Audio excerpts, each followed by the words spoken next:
Shalom, Sidra de Shoftim, cinquième montée des villes de refuge à l'époque messianique. Notre cinquième montée traite entre autres des villes de refuge vers lesquelles se sauvent les responsables d'homicides involontaires. Un fait surprenant y est rapporté. Dieu demande que l'on retranche dans le futur, lorsqu'il agrandira nos frontières, 3 nouvelles villes de refuge. Or ce futur aurait lieu, nous dit le Rambam, au temps messianique. Et là se pose une question de base. Pourquoi aura-t-on alors besoin de villes de refuge? Y aura-t-il encore des homicides? Cette question de base a été posée il y a des siècles déjà. On trouve entre autres réponses celle du Minchat Chinour, qui voit dans cette injonction une Gzerat HaKatuv, soit une injonction irrationnelle. Le Alcher, lui, est d'avis que les villes de refuge serviront à ceux qui auront commis des homicides involontaires avant la rédemption. Quoi qu'il en soit, il est intéressant de comprendre la signification profonde de l'édification en temps messianique de villes de refuge. Chaque faute entraîne la disparition chez l'homme de force spirituelle.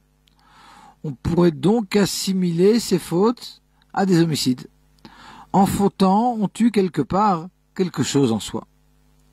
Or, les fautes débutent toujours, nous dit le Talmud au traité de Sota, par un vent de folie qui traverse l'homme. On peut par conséquent trouver ici certaines circonstances atténuantes et assimiler la faute à un homicide, mais à un homicide involontaire.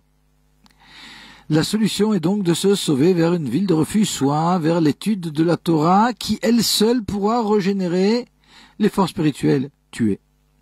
Cette ville de refuge nous protège du Goël Adam, le vengeur. On reconnaît dans ce rôle le Yetzer Hara ou mauvais penchant.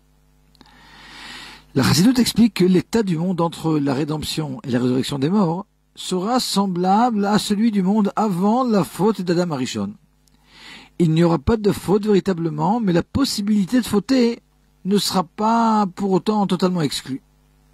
Elle ne le sera qu'à l'époque de la résurrection des morts, époque durant laquelle Dieu annulera totalement le mal du monde. En attendant la résurrection des morts, les fautes seront évitées grâce à l'édification des 3 nouvelles villes de refuge. Celle-ci, explique la Chassidoute, allusionne le dévoilement d'une nouvelle profondeur de la Torah, chose qui protégera de toute possibilité de faute.